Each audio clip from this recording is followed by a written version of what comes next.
Hey, what's up guys? In today's video, we're going to be taking a look at the iOS 26 Beta 2 on my iPhone 16 Pro Max. Why? Well, because Apple have just added MetalFX scaling into the HUD, which is, I don't know if many people are going to care about this video, but I wanted to make it because I think it's really cool. So we're going to be looking at some games on my iPhone 16 Pro Max, seeing how MetalFX scaling is going on. The first game that we're going to be taking a look at is Sniper Elite 4. Now, there are a lot of interesting things going on here. You can't change any graphical options in this game. You can only enable or disable 60 FPS. So, yeah. The Metal HUD is obviously showing us that the game is using spatial upscaling, which is what I always thought the game was using, and this confirms it. Now, Rebellion are using 75% scaling for spatial upscaling on this phone. And I've looked at this game on a few other devices, and it seems to be using 75% scaling on pretty much all iPhone and iPads. So on this phone, it is showing a final output resolution of 2868 by 1320. And before we had this MetalFX information, people were going, "Oh, the game's running at native resolution," but it's definitely it was never running at native res. So this is showing us that Rebellion are using a scaling target resolution of 1920 by 880, and then with MetalFX Spatial, it's going down to 1440 by 660. So this is actually a pretty decent resolution, especially on mobile. The bad thing is that Rebellion are using spatial upscaling. It would be good if in a future update they could opt for temporal upscaling, which obviously provides worse FPS than spatial upscaling, but does provide much better image quality. But perhaps going for 60 FPS with this would be quite difficult.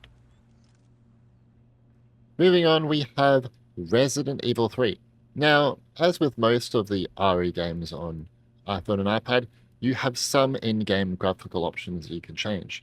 So if we choose either MetalFX Performance or Quality, you can see in the HUD that it will change for spatial upscaling, for performance, and temporal upscaling for quality, which is really cool.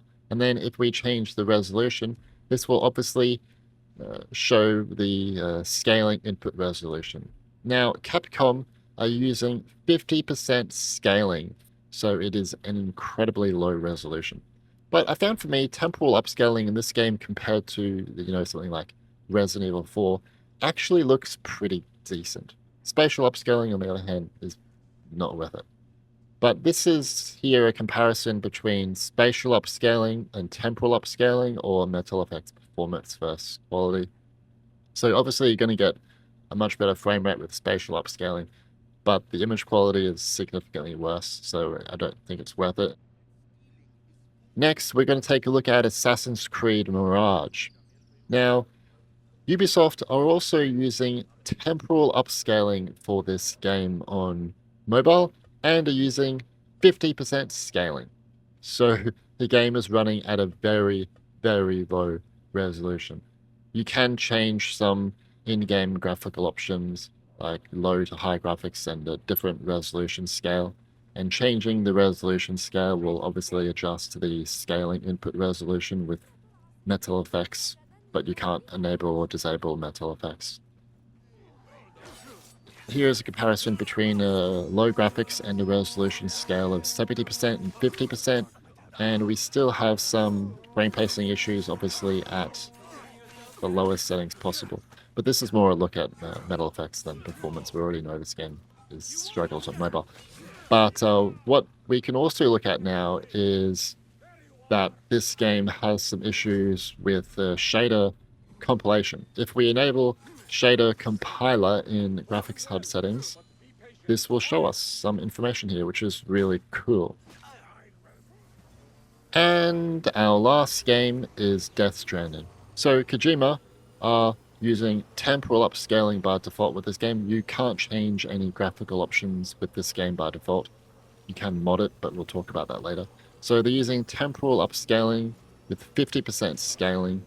It is targeting 1564 by 720 on this phone, and then the scaling input resolution is 782 by 360p. Okay, so I then modded the game on a Mac. You can edit the game's config file, and here is a comparison between low graphics and MetalFX spatial and temporal, both on performance mode, so 50% scaling.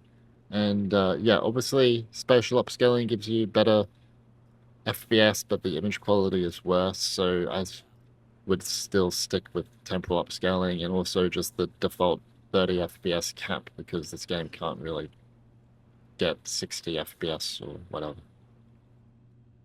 That's basically it, guys. Just a quick look at how MetalFX is shown in the HUD under the iOS 26 beta 2. I do hope in the future that Apple somehow add AMD FSR1 or other upscaling solutions into the HUD, not just on iOS, but also on Mac. For example, here is Mist on the iPhone 16 Pro Max, and it's using AMD FSR1 and 50% scaling. It would be really cool if we could see this scaling information in the HUD in a future update. I don't know if that's possible, but it would be really cool. I still think that all this MetalFX information is really cool, and it shows us what developers are doing in order to get games running better on mobile. And obviously it's running games at very low resolutions, but you know, it's these big AAA games running on the phone. But that's basically all I wanted to talk about. See you later.